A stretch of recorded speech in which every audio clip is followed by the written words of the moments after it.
2 দশক জোৰা গ্ৰন্থ আন্দোলনৰ হোতা দ্বিজেন্দ্ৰ নাৰায়ণ শৰ্মা ছাৰৰ নেতৃত্বত 2000 চনতেই প্ৰেৰণা পুথিভঁৰাল আৰম্ভ কৰা হৈছিলে আৰু তেখেতৰ এই প্ৰেৰণাৰ শাখা দুটা ইতিমধ্যে চলি আছে।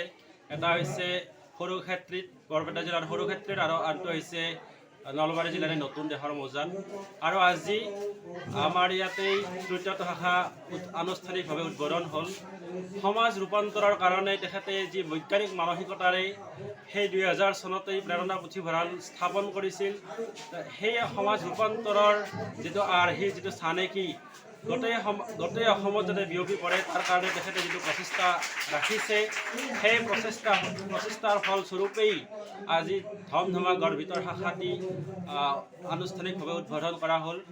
আৰু আমাৰ এই সমাজখনত যিটো অন্ধবিশ্বাস, কুসংস্কাৰৰ বিপৰীতে বিজ্ঞান মনস্কতাৰ দিশে আমি এখোজ আগুৱাই যোৱাৰ কাৰণে যি প্ৰচেষ্টা আমি অব্যাহত ৰাখিছোঁ, আজিৰ পৰা এই কামটো আমি আৰু পূৰ্ণোদ্যমে কৰিব লাগিব।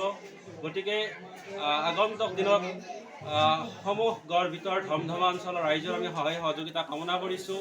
আৰু এইকেইদিন নতুন দেশৰ শাখাৰ বিশেষকৈ বনজিৎ ডেকাৰ নেতৃত্বত মোৰ বন্ধু তপন কলিতা আৰু আমাৰ গড়ভিতৰ অঞ্চলৰ শুভাকাংক্ষী ৰাইজে যি ধৰণে সহায় সহযোগিতা কৰিছে এই অনুষ্ঠানটিৰ ক্ষেত্ৰত, ভৱিষ্যতেও আমি এই ধৰণে সহায় সহযোগিতা পাম বুলি আশা ৰাখিছোঁ।